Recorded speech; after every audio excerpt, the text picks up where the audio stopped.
BJP Dharmasthala ಚಲೋಗೆ ಕೈಪಡೆ ಈಗ counter ಅನ್ನ ಕೊಟ್ಟಿದೆ. ಕೇಸರಿ ಪಡೆ ರಾಜಕೀಯ ದಾಳಕ್ಕೆ ಈಗ ಸರ್ಕಾರದ ಪ್ರತ್ಯಾಸ್ತ್ರ.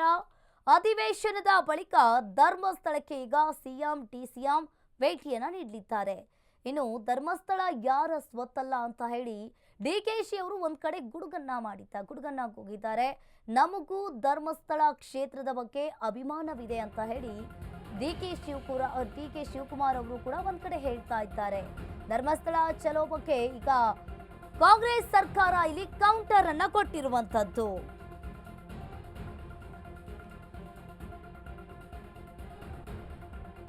ಧರ್ಮಸ್ಥಳ ಯಾರ ಸ್ವತ್ತಲ್ಲ ಅಂತ ಹೇಳಿ ಡಿಕೆಶಿ ಗುಡುಗಿದ್ದಾರೆ.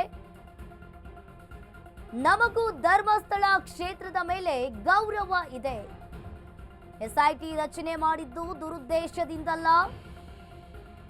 ಹಿಂದುತ್ವ ವಿಚಾರದಲ್ಲಿ ಕಾಂಗ್ರೆಸ್ಗೂ ಕೂಡ ಬದ್ಧತೆ ಇದೆ ಅಂತ ಬಿಜೆಪಿ ನಾಯಕರಿಗೆ ಸಿಎಂ ಮತ್ತು ಡಿಸಿಎಂ ತಿರುಗೇಟನ್ನ ನೀಡಿರುವಂತದ್ದು.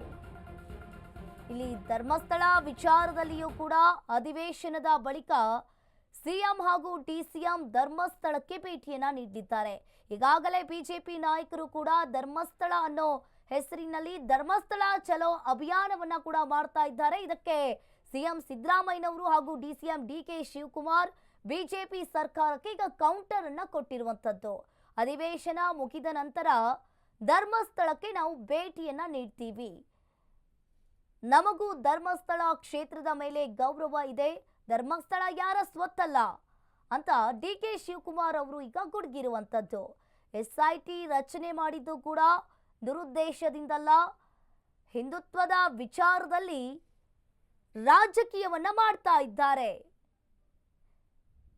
ಕೇಸರಿ ಪಡೆ ರಾಜಕೀಯ ದಾಳಕ್ಕೆ ಈಗಾಗಲೇ ಪ್ರತ್ಯಾಸ್ತ್ರವನ್ನ ಕಾಂಗ್ರೆಸ್ ಸರ್ಕಾರ ಹೂಡ್ತಾ ಇರುವಂತದ್ದು. ಎಸ್ಆರ್ ವಿಶ್ವನಾಥ್ ಅವರ ನೇತೃತ್ವದಲ್ಲಿ ಬಿಜೆಪಿ ನಾಯಕರು ಕೂಡ ಸಾಕಷ್ಟು ಬಿಜೆಪಿ ನಾಯಕರು ಕಾರ್ಯಕರ್ತರು ಕೂಡ ಧರ್ಮಸ್ಥಳಕ್ಕೆ ಧರ್ಮಸ್ಥಳ ಚಲೋ ಅಭಿಯಾನವನ್ನ ಮಾಡಿದ್ರು.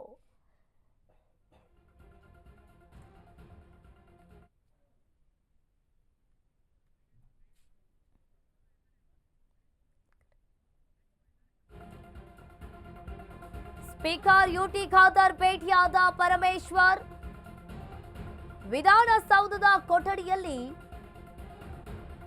ಭೇಟಿಯಾಗಿ ಚರ್ಚೆಯನ್ನ ಮಾಡಿದ್ದಾರೆ. ಇನ್ನು ಸದನದಲ್ಲಿ ಧರ್ಮಸ್ಥಳದ ಪ್ರಕರಣದ ಬಗ್ಗೆ ಮಾಹಿತಿಯನ್ನ ಮಾಡಲಿದ್ದಾರೆ. ಸ್ಪೀಕರ್ ಯುಟಿ ಖಾದರ್ ಜೊತೆ ಸಮಾಲೋಚನೆ ಮಾಡುವ ಸಾಧ್ಯತೆ ಇದೆ. ಸ್ಪೀಕರ್ ಯುಟಿ ಖಾದರ್ ಭೇಟಿಯಾದ ಪರಮೇಶ್ವರ್ ವಿಧಾನಸೌಧದ ಕೊಠಡಿಯಲ್ಲಿ ಭೇಟಿಯಾಗಿದ್ದಾರೆ.